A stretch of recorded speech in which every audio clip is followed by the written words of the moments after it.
Ken, on va donc parler de la paracha, des bouddhas dans la paracha, qu'on va tirer un enseignement comme d'habitude. Et puis avec ça, ça nous sert de morale, de leçon, on va dire.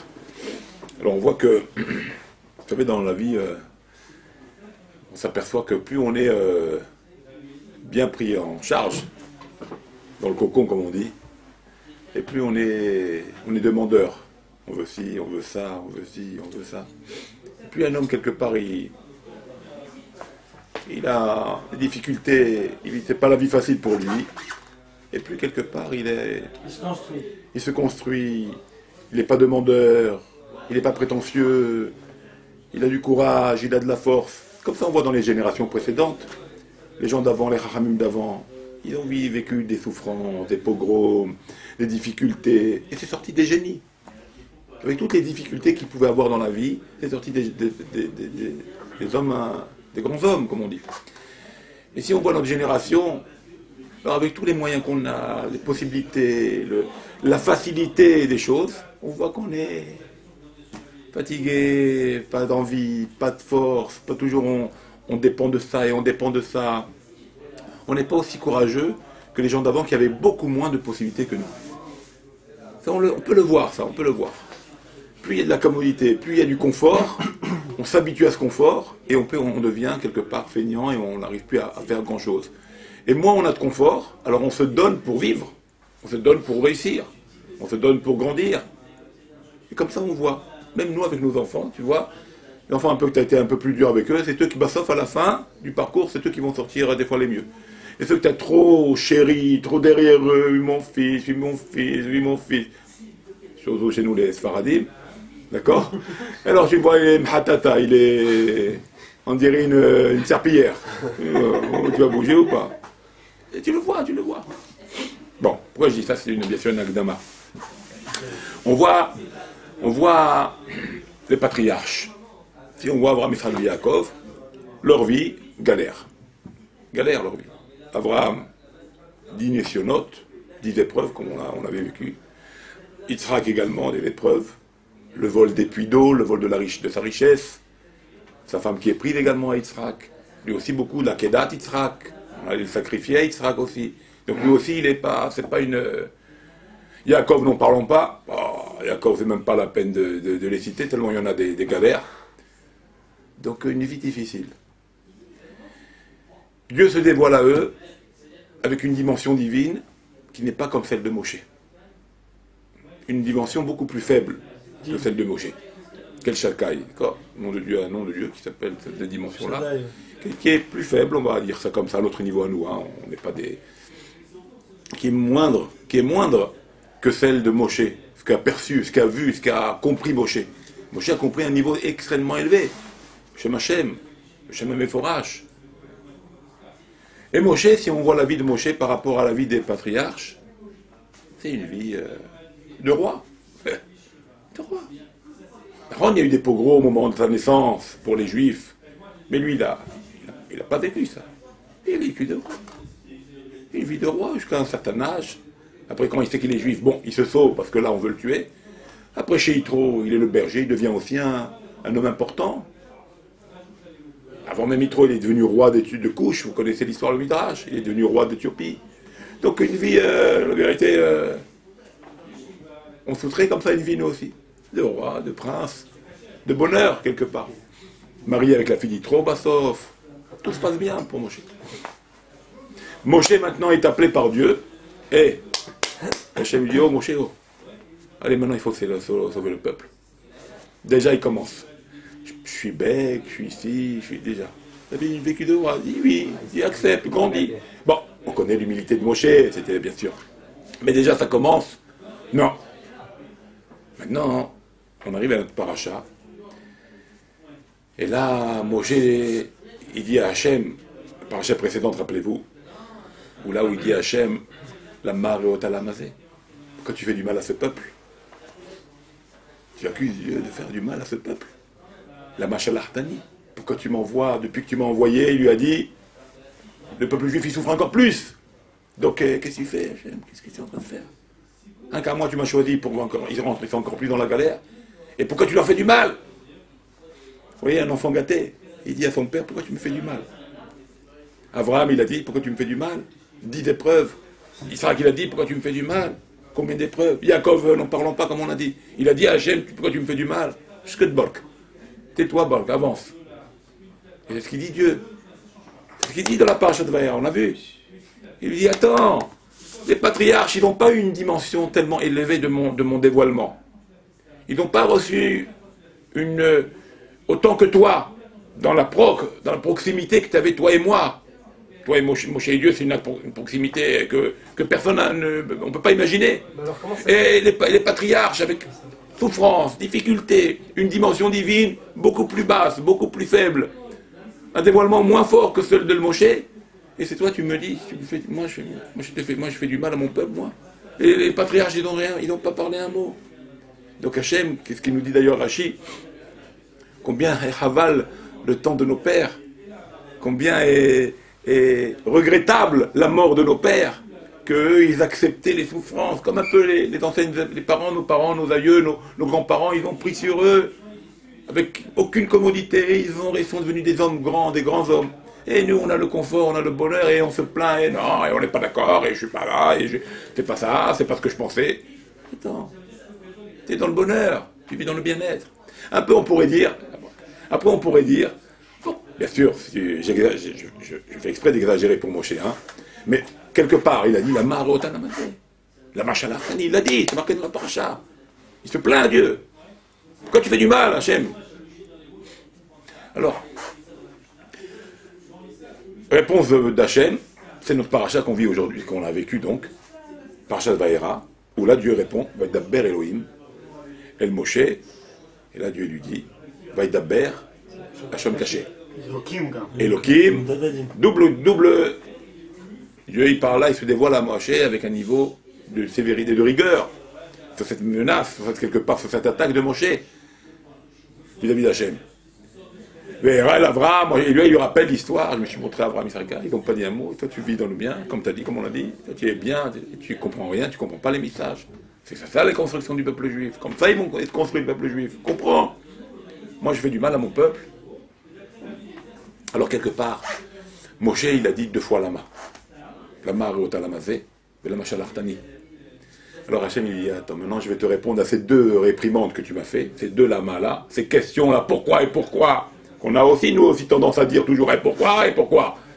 Shkut. Voilà maintenant lama, je vais te dire où il va le lama. Vaïdaber Elohim el Moshe, vous prenez Sofet Tevot, Elohim même, El Lamed, Moshe et, ça fait le mot lama. Donc déjà, hein, première allusion au lama. Le Vaïdaber et Elohim, qu'on a dit, ces 2 sujets de rigueur vont contre les 2 lamas qu'il a dit. Et le deuxième lama, il est où?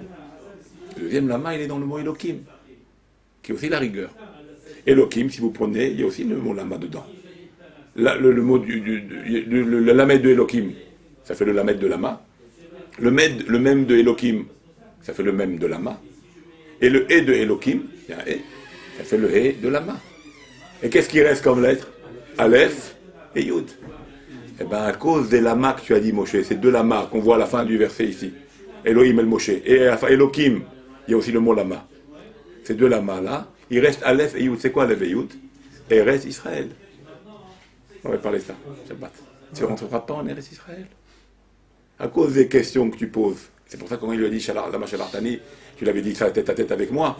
Tête à tête avec moi, ça s'est rajouté le péché du rocher. Quand il a frappé sur le rocher, ça s'est rajouté, et c'est ça qui a fait que maintenant, il ne rentre pas en Israël. Donc tu vois, il y a des questions, des fois, qui sont des questions...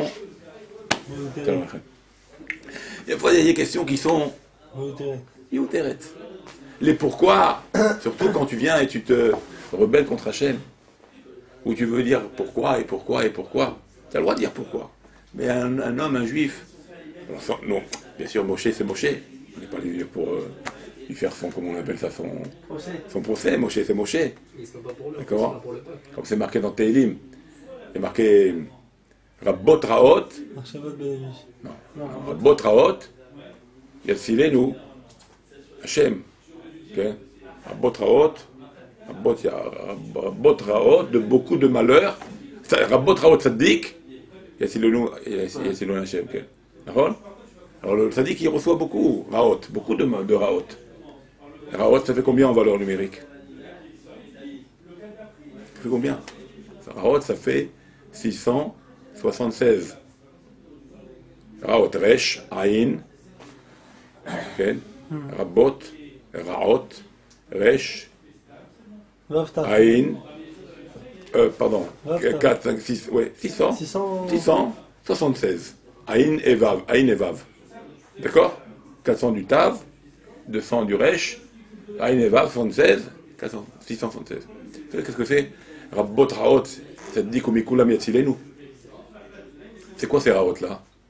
Moshe Rabbeinu, dans Sefer Dvarim, combien de maklalot il y a? Il y a des klalot dans Sefer Dvarim, dans Mishneh Torah. Il a dit les klalot, comme il y a dans Sefer Berukotai. Alors dans les klalot qu'il y a dans Sefer Dvarim, il y a 676 mots. Il y a le nombre de raot. Rabot raot, beaucoup de klalot. Tzaddik, aval Hashem yatzilenu.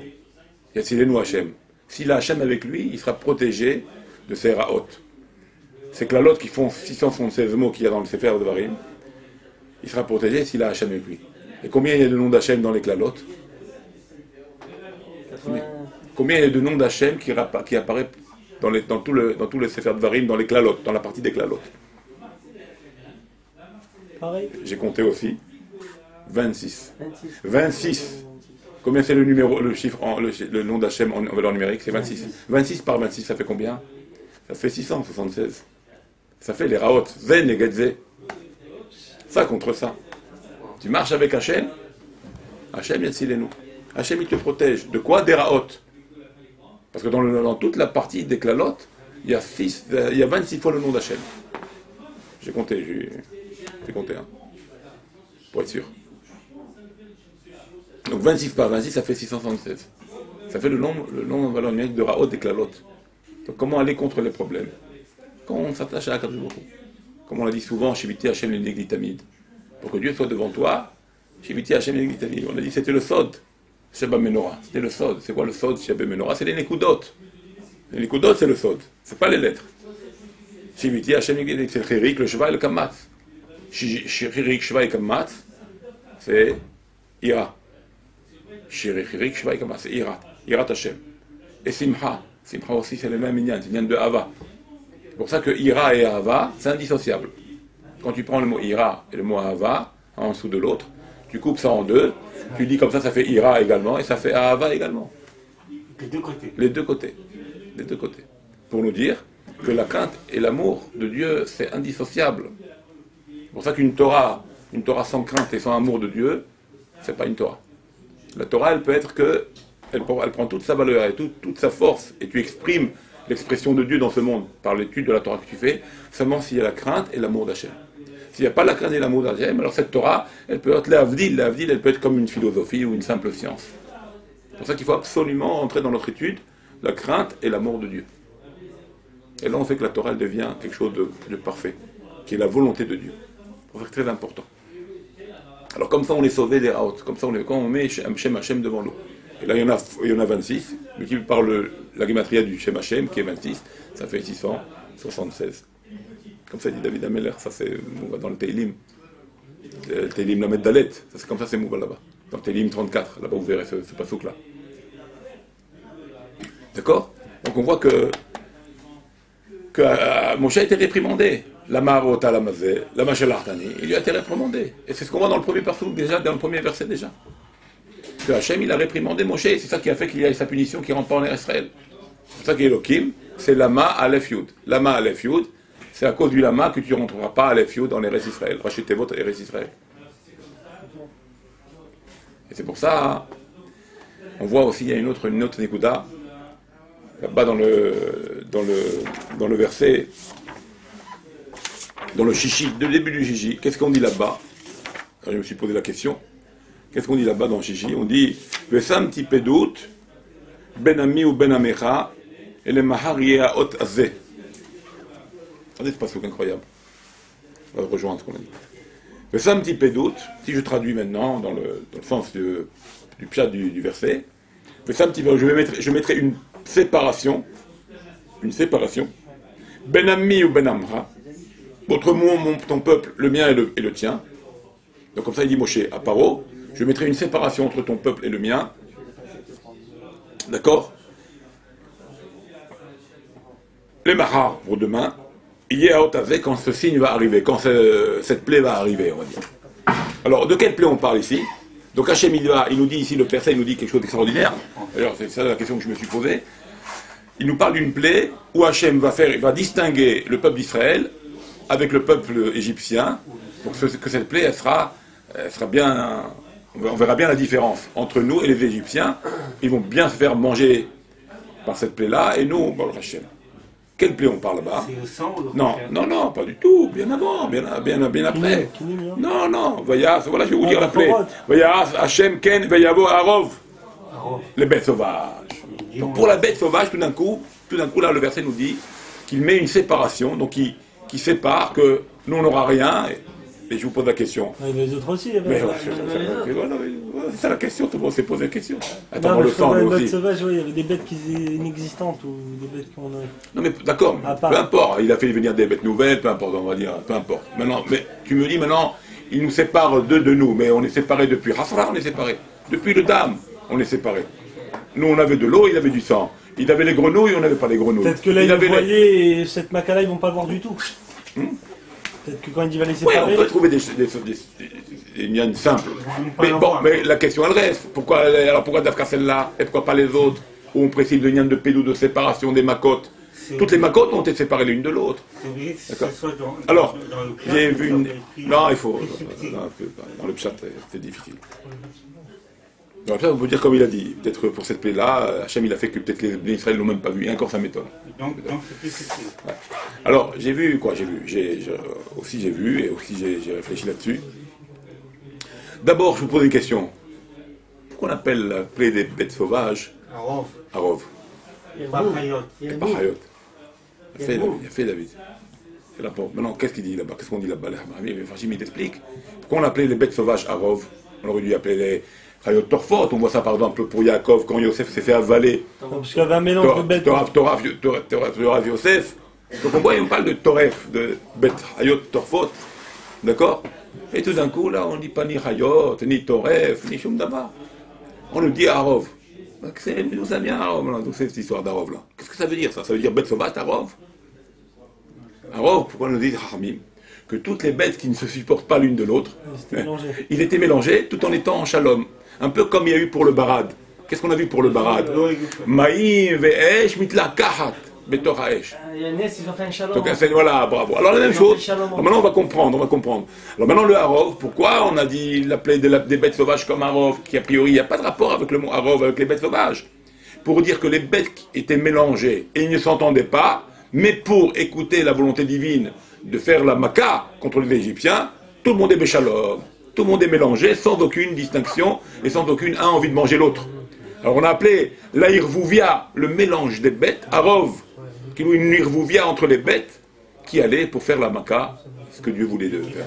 On a mis le scorpion avec le Nehash, des bêtes qui se bouffent entre eux.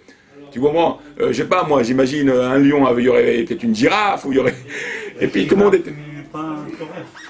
Toref, ça dépend s'il a faim. Il est toref même les pilim, le lion.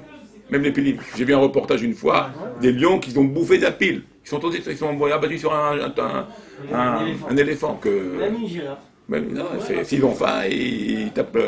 Bref, mais pour vous dire.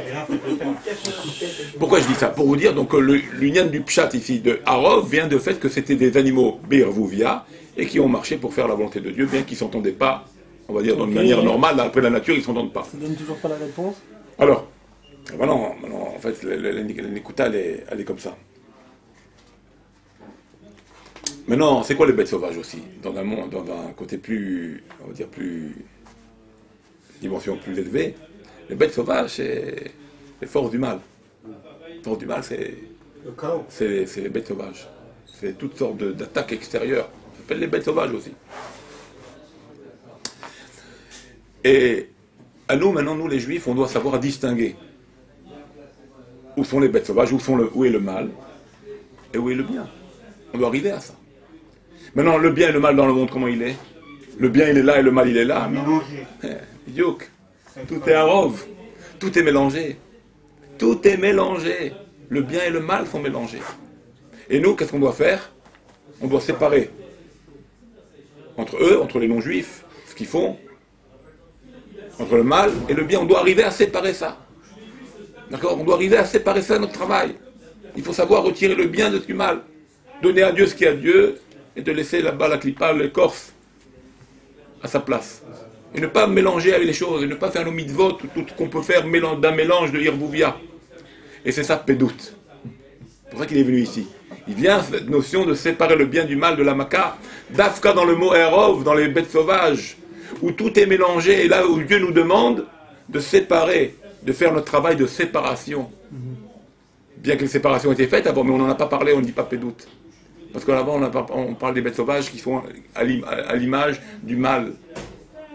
Et qu'il y a un mélange avec notre vie de tous les jours. Et à nous de savoir séparer. C'est pour ça qu'il est marqué Pédout, qui vient séparer. Maintenant, Pédout, c'est quoi? Pédout, ça s'écrit comme ça dans le texte. P, il n'y a pas de vav, c'est chasser. P, dalet, tav. P, dalet, tav, t'enlèves le dalet de Pédout. Il reste P et tav. P et tav, c'est 480. 480, c'est le nom de la chef, de la patronne du mal, qui commence par la Med, Yud, la Med, Yud, Tav. Vous la connaissez celle-là? Voilà, on n'a pas besoin de dire le nom. Ça fait 480. Et qu'est-ce qu'il faut faire à cette force du mal? Il faut mettre le Dalet. Il faut mettre le Dalet au milieu. C'est quoi Dalet? C'est Arba Otiot Hashem. C'est les 4 lettres du nom de Dieu. En mettant les lettres du nom de Dieu, alors c'est ça qui te fait distinguer où est le bien et où est le mal. Parce que si tu n'arrives pas à mettre Hachem, si tu ne mets pas Hachem dans ton discernement, alors tu peux être encore pris dans les forces du mal. Tu n'arrives pas à distinguer. Parce que le mal, il nous attire. C'est pour ça qu'il faut toujours voir avec l'Esprit de Dieu. Il faut toujours faire appel au Da'at Elyon, à l'Esprit divin d'en haut. Quand tu fais appel à l'Esprit divin d'en haut, alors tu reçois l'Esprit divin en toi et tu fais passer le message. Mais quand tu te sépares de ça, tu ne prends pas Hachem avec toi à tes côtés. Comme on l'a dit, Shiviti, Hachem et les Gitamid. Tu ne peux pas venir Hachem avec toi. D'accord? Alors, c'est toi qui parles. C'est quelque part, tu n'arrives pas à discerner le bien du mal. Et le pédou, tu l'as pas. Le pédou, tu l'as pas. Tu n'as pas le discernement. Le bon discernement. Le bon discernement, il vient avec le Dalet au milieu. Parce que s'il n'y a pas le Dalet au milieu, il y a P et Terre. Il y a P et Tav. Il y a les forces du mal. C'est le 400 Tav. C'est ça. En plus, 400 par ça, et en plus, c'est le nom de la femme, de celle-là. D'accord? C'est pour ça que... C'est pour ça qu'il faut absolument, pour discerner les choses de bien et du mal, il faut mettre Hachem au milieu. Et ce qui est encore plus beau, Hachem, on a dit, c'est les 4 otiotes. Regardez le passouk, si on va plus loin dans le passouk, c'est quelque chose d'extraordinaire. J'ai vu. Regardez, attends, vous savez comment s'appellent les tefilines? Les tefilines, comment on les appelle? On les appelle un hot. Nahon? Il y a le brit, c'est hot. Tefilin, c'est hot. Et Shabbat, c'est hot. Nahon? Ouais. Alors, les tefilines eux-mêmes, c'est hot. Combien de parachiotes il y a dans les tefilines? Il a fait 4 parachiotes. Combien de compartiments dans la tête des tefilines? 4 compartiments. Donc 4, il y en a de 4. D'accord? Et regardez ce qu'il dit le Père. Maintenant, je vais vous relire le passouk et vous allez voir comment les choses ça aussi se raffinent. Regardez. Vesam ti pédout. Donc je mettrai un pédout, une séparation entre vous et moi, entre le mal et le bien, avec le Shem Hashem, le Dalet. D'accord? Mais, bien sûr, le Shem Hashem. Mais comment on reconnaît que tu as le Shem Hashem sur toi? On continue. Les machal. Yaot ave. L'allusion des tefilines. Yaot ave. Par le fruit du hot, qu'on reconnaît le Shem Hashem sur toi. Quand tu auras le tefilin, comme ça on voit, même quand les Chachamim partaient en guerre, à l'époque, les tefilin sur eux. Comme ça c'est marqué. Ils auront peur de toi. Par quoi? Par le hot. C'est ça le hot ici. C'est hot, c'est les tefilin qui sont la lettre du Dalet de Pédout, qui vient, elle, discerner, le tefilin vient t'aider à discerner le mal, le bien du mal. Et comme ça, tu sépares les forces du bien et les forces du mal. Comme ça, tu arrives à discerner les choses. Seulement si tu fais appel à l'Esprit divin, si tu appelles les quatre lettres qui sont le nom de Dieu, qui composent le nom de Dieu. Et c'est ça le lien de Pédout. Et c'est comme ça qu'un juif, il marche, avec l'Esprit de Dieu. Et comment il puise l'Esprit de Dieu?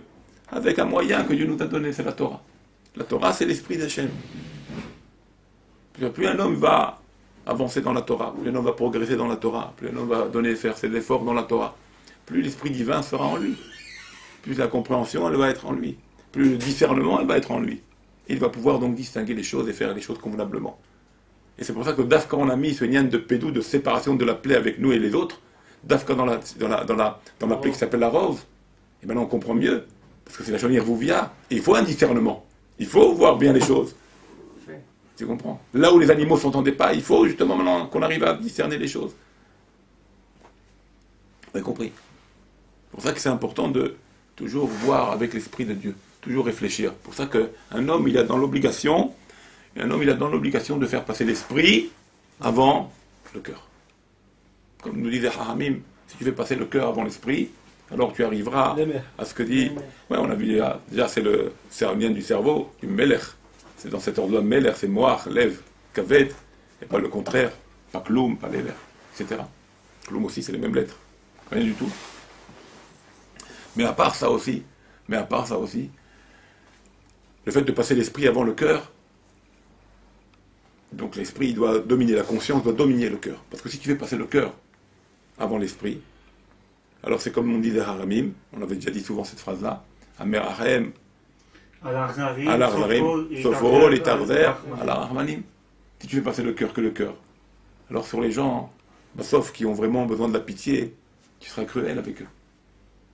Si un homme il est cruel, si un homme il a de la pitié sur des gens cruels, alors sauf il sera cruel sur les gens qui demandent la pitié. Tu comprends? Pourquoi? Et pourquoi c'est comme ça? Parce qu'au début, tu as fait passer le cœur avant ta tête. Tu réfléchissais pas pourquoi du comment. Tout, tu dis, ah, yallah, on fait. Ah, pourquoi on fait? Qui c'est cela maintenant? D'où ils viennent cela maintenant? Tu comprends? Il faut toujours réfléchir. Faire bien les choses avec un discernement. Et comme ça, Hachem nous aide. C'est comme ça qu'Hachem nous aide. Mais si on fait les choses sans réflexion, ou le cœur, un petit peu comme j'ai raconté l'histoire, vous connaissez cette histoire-là avec le cavalier qui est sur, je ne sais pas si vous l'avez raconté. Je vous l'avais raconté celle-là. Il a perdu son sac de sous. Non, le cavalier. Non. Ah, Attendez, il y en a plein de... il y en a plusieurs cavaliers. c'est lequel? C'est lequel des cavaliers? Vous allez voir. John Wayne. Alors il y a le cavalier qui est un noble. Il est sur son cheval, beau cheval. Il avance tranquillement, il doit aller en ville. Et puis sur la route, il voit un mesquin. Il voit un pauvre type. Et alors, vous allez en ville là-bas, il y a trop de kilomètres, encore je pourrais pas, je suis épuisé, je ne peux plus habiller en naillon, tout déchiré et tout. Alors le cavalier, il a un mesquin, il a de la harmanoute. Bon allez, je vais le prendre. Il va pour le prendre. Qu'est-ce qu'il fait le mesquin, celui qui est dans la route là? Il dit, je peux monter devant, faire mon petit kiff. Laissez-moi prendre les rênes. Laissez-moi conduire là. D'accord, bon, l'autre c'est cavalier, il est noble, il a beaucoup de cœur. Il dit, bon, on monte devant. Alors il monte devant l'autre, et le cavalier derrière. Et c'est maintenant le mesquin là qui conduit et là, galope. Il arrive dans la ville, et puis tout d'un coup, quand il arrive dans la ville, c'est en plein milieu de la ville, au centre-ville, où il y a des gens qui sont là, tout d'un coup, le mesquin, il dit au cavalier, descends de mon cheval! C'est fou, quoi, c'est le mien. Comment ça c'est le tien? Et puis alors il fait exprès de parler à haute voix afin d'ameuter les gens. Comment ça c'est le tien? Tu oses me vouloir prendre mon cheval avec toute la richesse que tu as, avec tout l'argent. Regarde moi comment je suis habillé en haillon, c'est le seul bien qui me reste, et tu oses prendre mon bien? Alors l'autre il est... Et puis il n'a pas le temps de réagir qu'il harcèle de mots Et puis les gens ils font confiance à... Effectivement, il dit, ça part, on te rend compte, il est riche, il embête le pauvre. Il était derrière. Et pourquoi ils lui ont donné raison? Parce que l'autre, le noble, il est derrière. Le patron, c'est celui-là qui tient les rênes. C'est lui le patron.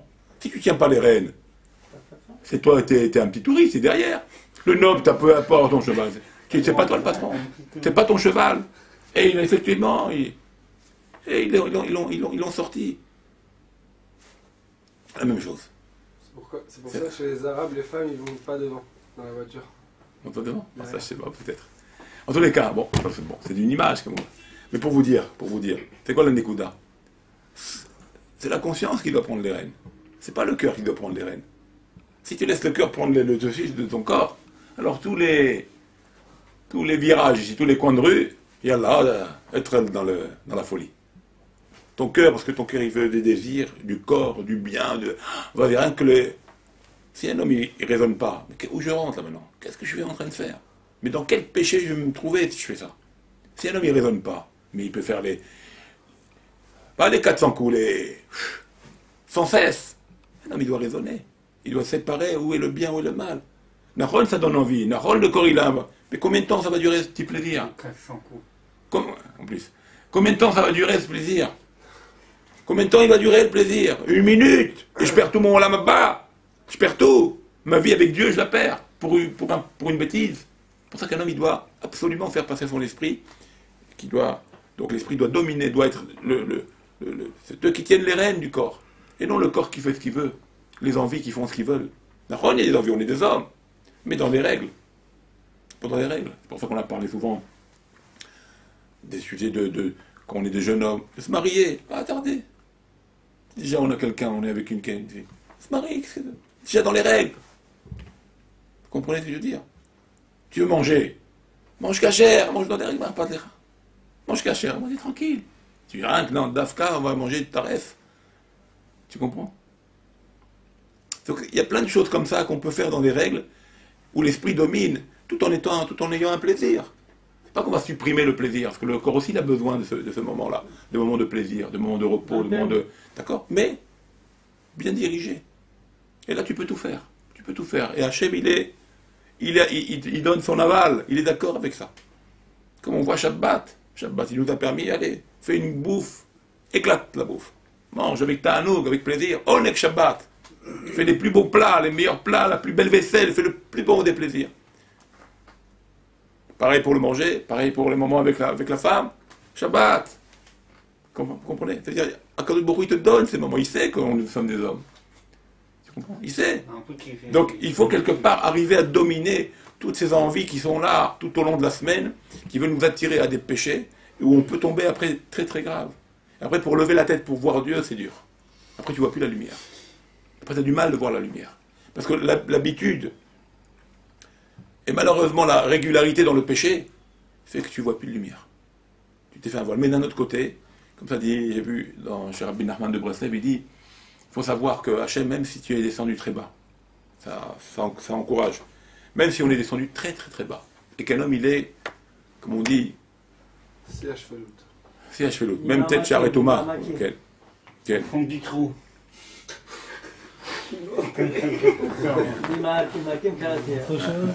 Il est même s'il arrivait. Exprimez-vous les enfants. Même tête. Char et Thomas. D'accord?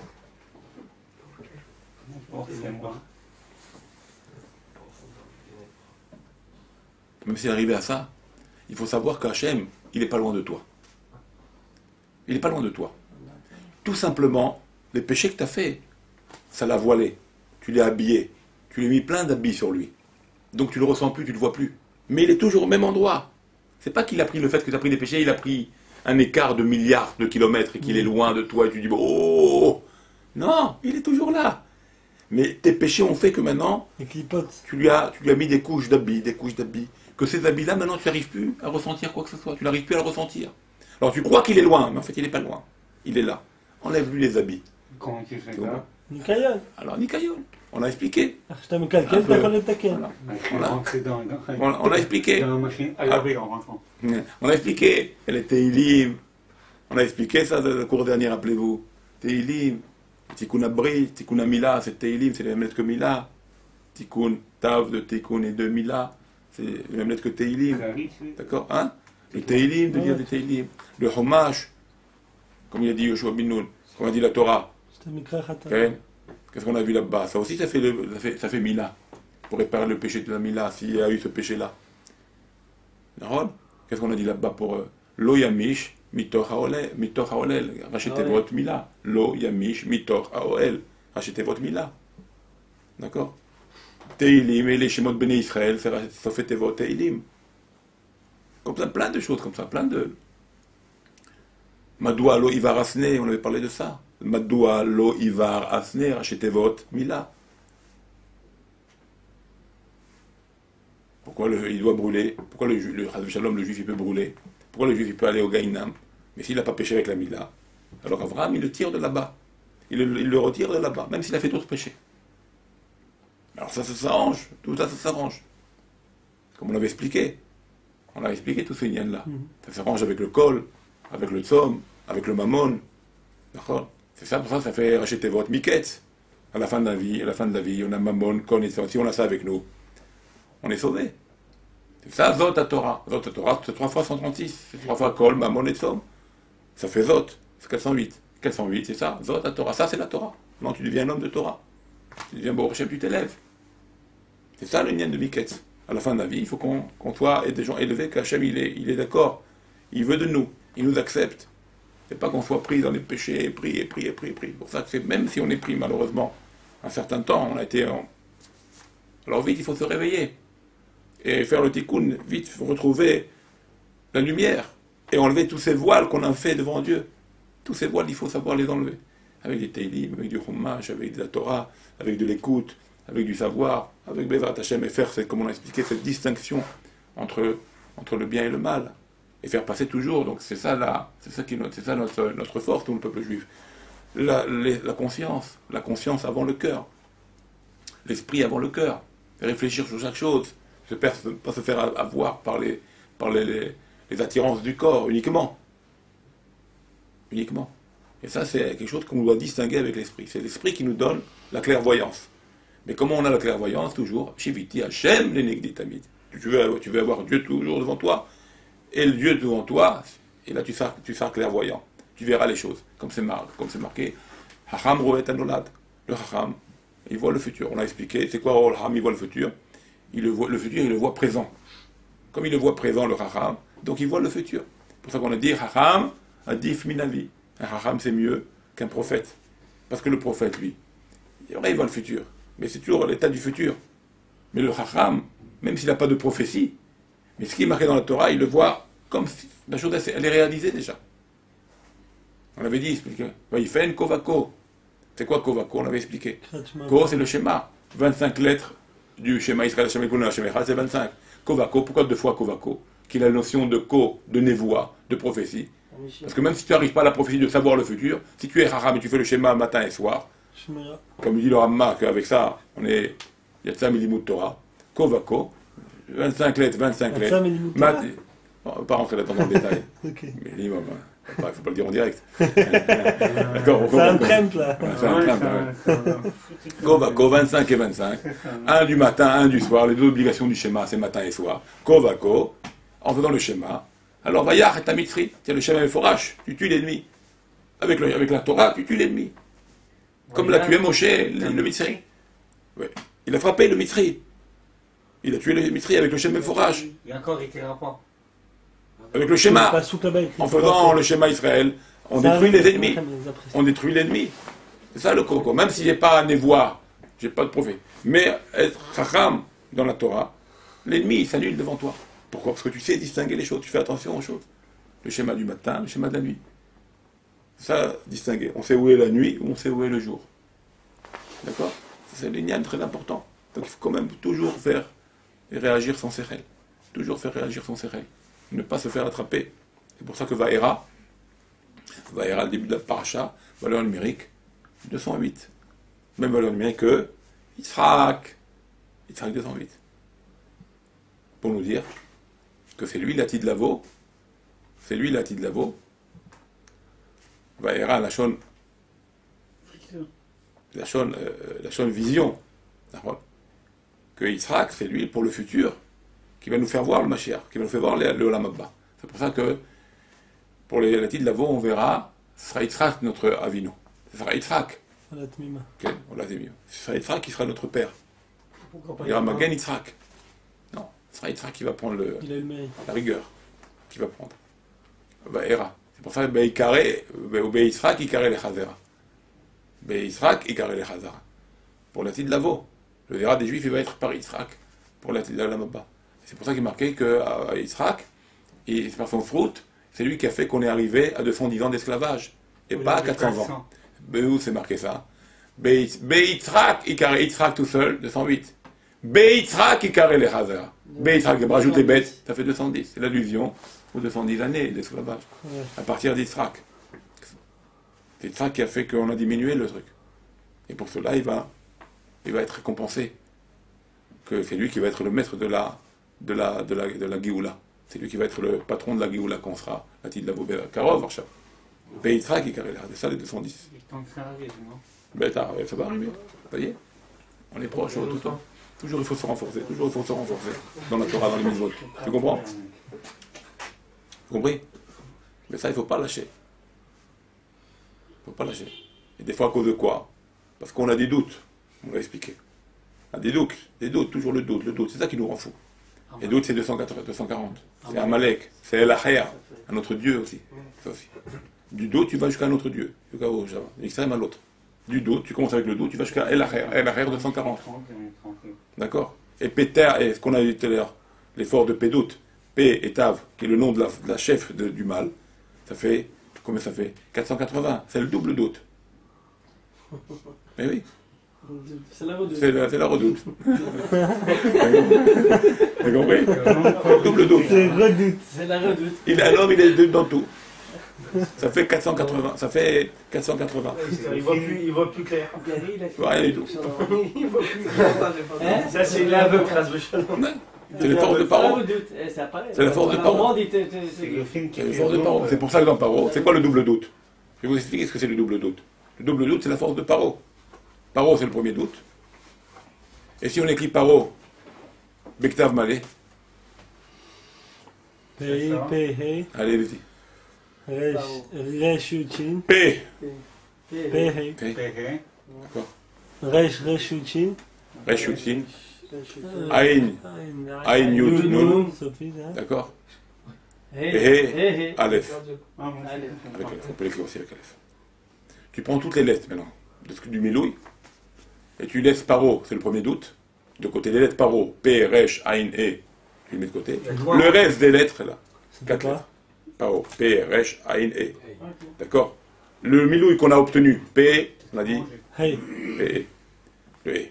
Ensuite, Resh, Uchin. Resh. Après le Resh, tu laisses Yuchin, tu additionnes. D'accord? Donc allez-y. Resh. Aïch. Attends, Resh, 200.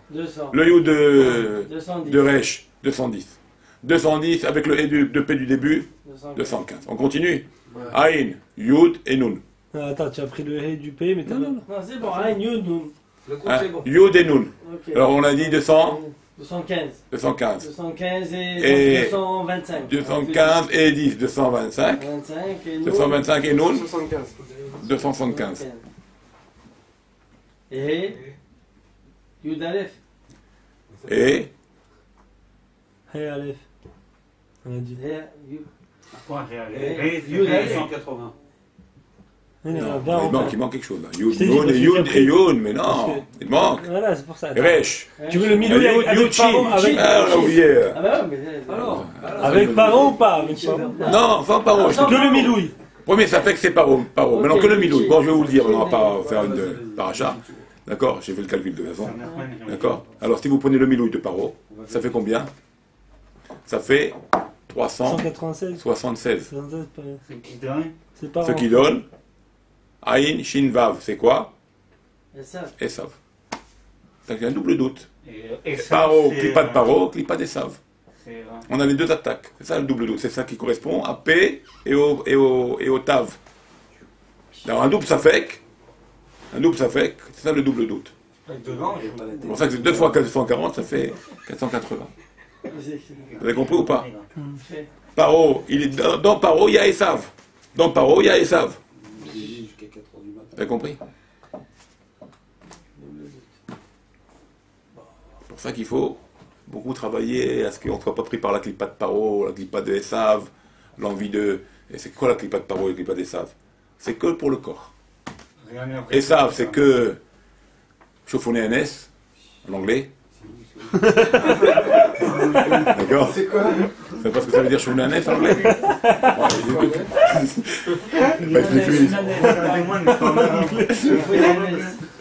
Non, c'est en langue.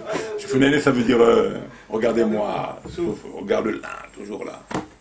D'accord? Moi, je suis présent. Voilà.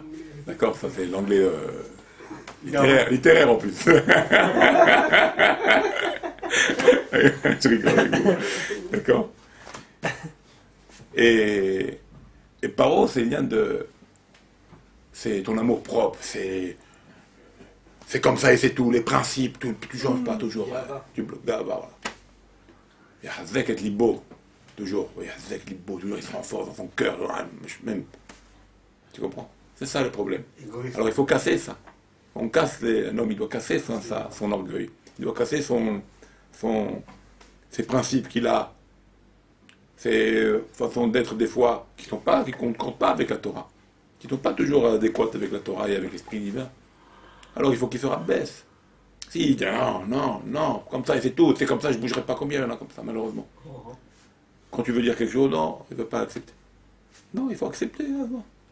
Et il me dit, il a raison, regarde, parce qu'il y a. C'est lui qui me fait du bien.